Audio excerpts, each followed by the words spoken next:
Assalamualaikum warahmatullahi wabarakatuh. Ila hadratil mursyid al-Fatihah.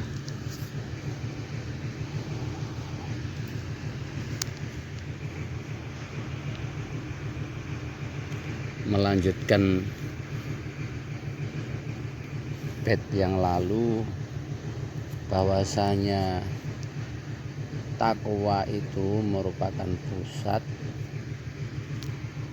dari kebaikan.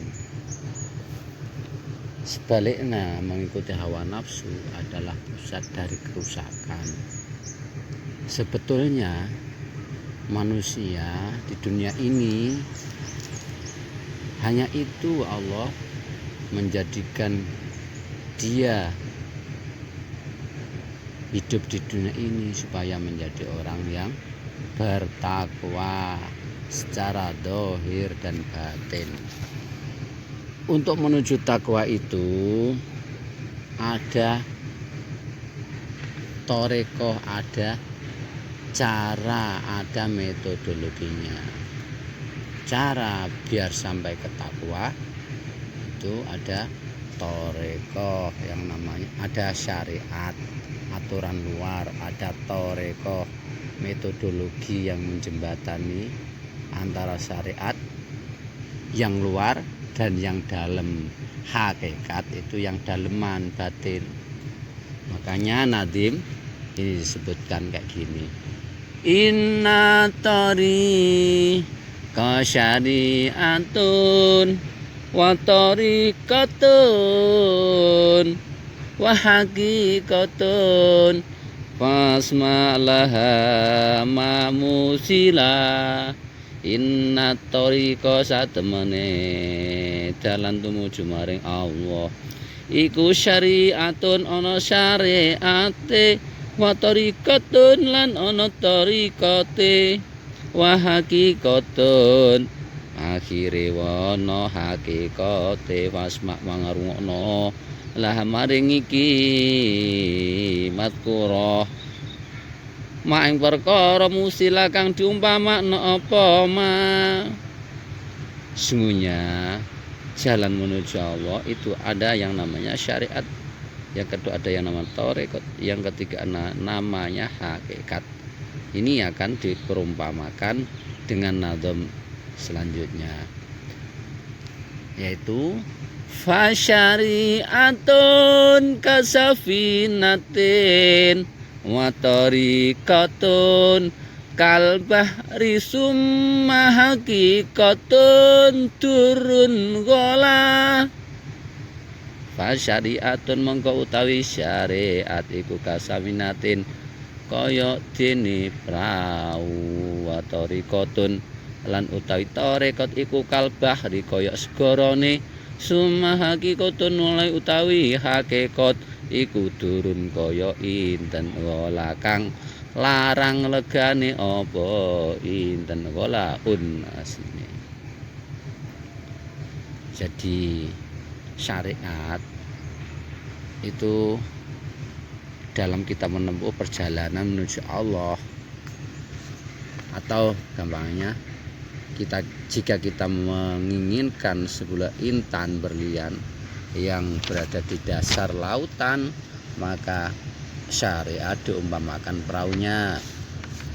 Kemudian thariqah itu diumpamakan lautannya, dan yang ketiga hakikat itu merupakan intan yang kita dapatkan. Setelah kita memakai perahu, kemudian kita jalankan perahu itu di atas lautan sampai pada tempat tertentu yang sudah dipastikan di tempat di dalamnya tersebut ada intan, lalu kita berenang di dalamnya. Setelah berenang menyampai ke dasar lautan, kita akan menemukan intannya. Begitu juga syariat itu merupakan alat luar.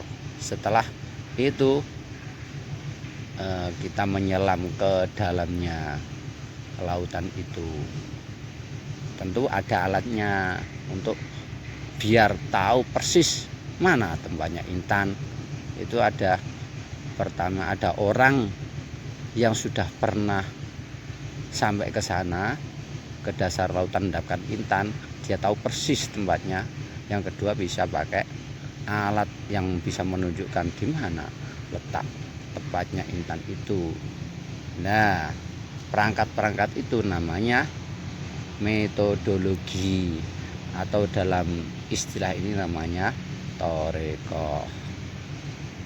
Dan selanjutnya kita dapatkan hakikat.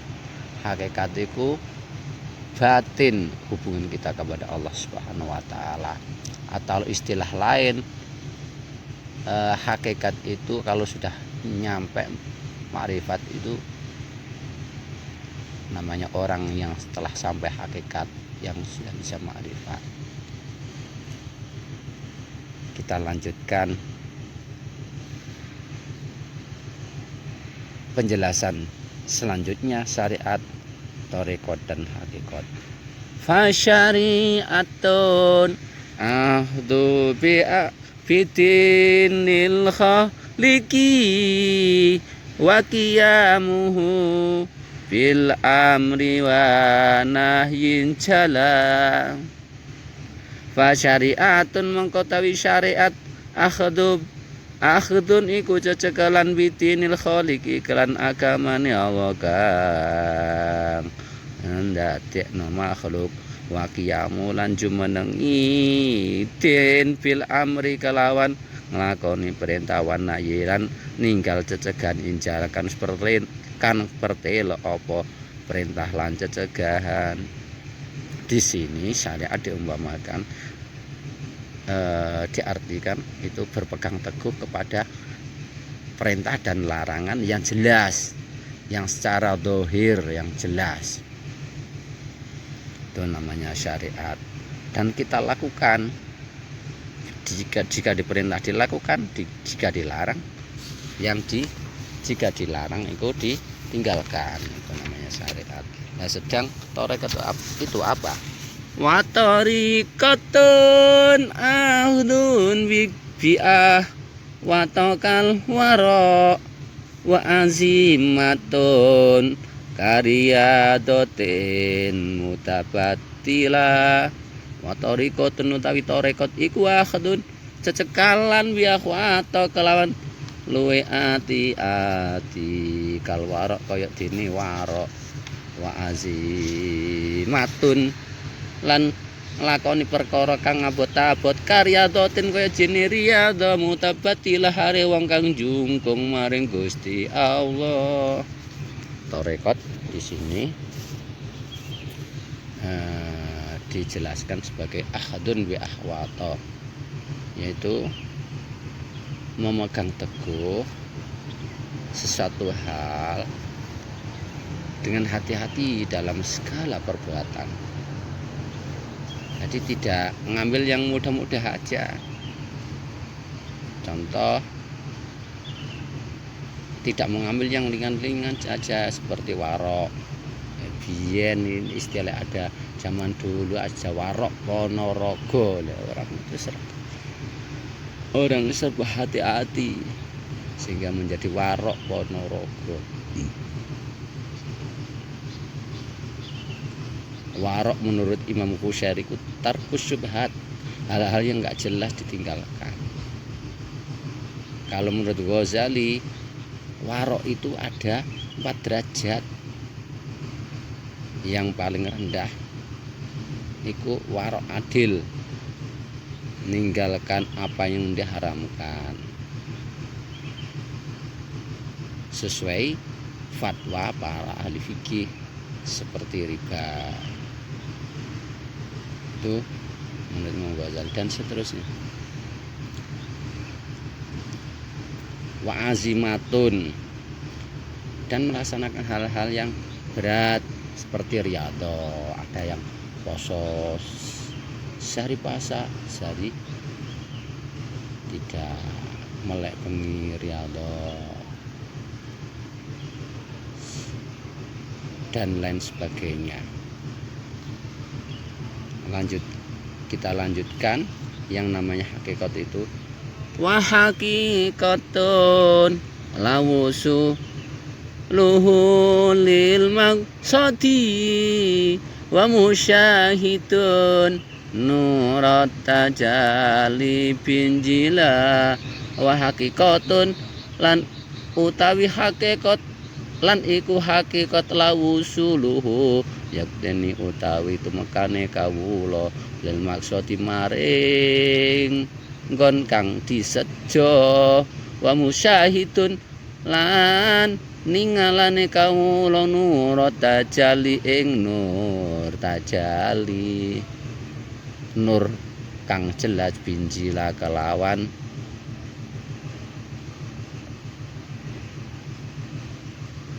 kebuka kang sampurno.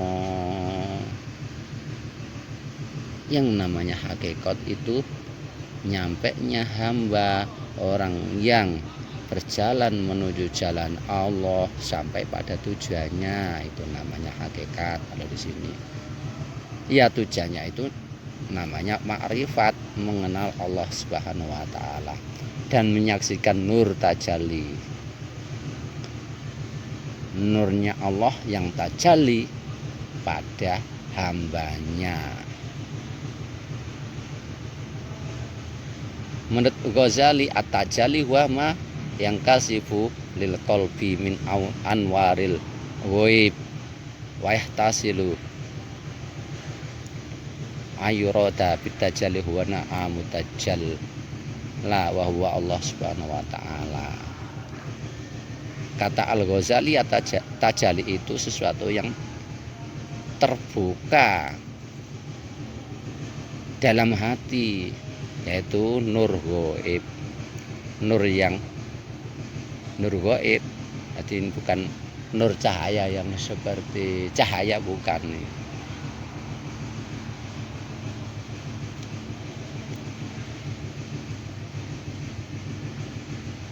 Yang dimaksud adalah Allah Subhanahu wa ta'ala.